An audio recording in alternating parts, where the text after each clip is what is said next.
शहर व जिल्ह्यातील सर्वसामान्य जनतेला व सर्व सामाजिक राजकीय संघटनांना नाईलाजाने स्थानिक व जिल्ह्यातील लोकप्रतिनिधी व मंत्र्यांच्या घरावर तसेच जिल्हा प्रशासनाच्या कार्यालयावर हंडा मोर्चा धरणे आंदोलन करण्यात येणार असल्याचे निवेदनात नमूद करण्यात आले आहे।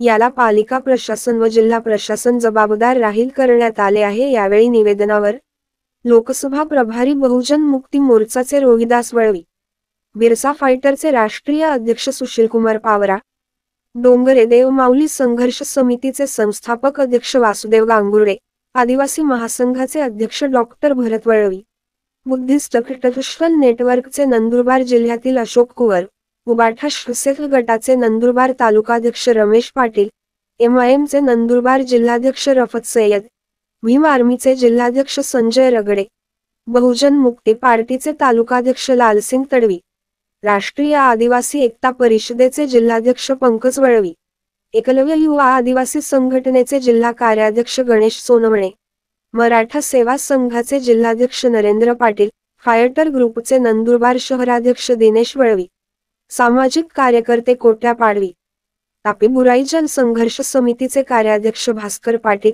शरद सोनी, एकलव्य आदिवासी युवा संघटनेचे जिल्हा उपाध्यक्ष आदींच्या स्वाक्षऱ्या आहेत। सपना चौधरी, जय मल्हार न्यूज, नंदुरबार। सर्व संघटनेचे कार्यकर्ते बंधू आणि भगिनी, या ठिकाणी काल 27 तारखेच्या रात्री जी घटना घडली, आदिवासी स्त्रीवर सामुदायिक बलात्कार मार्केट कमिटीच्या ओट्यावर झाली आणि त्यामुळे आजच्या या कार्यकर्त्यांनी एकत्र येऊन निषेध नोंदवला की आमच्यावर होणारे अन्याय याच्यासाठी बुधवार तारीख 29 तारखेला पिंपळनेर बंद ठेवण्याचा कार्यक्रम ठेवलेला आहे। आणि म्हणून माझे व्यापाऱ्यांनी स्वखुशीने आपले दुकानं स्वखुशीने बंद ठेवावेत असे सर्व संघटनेच्या वतीने मी व्यापाऱ्यांना विनंती करतो।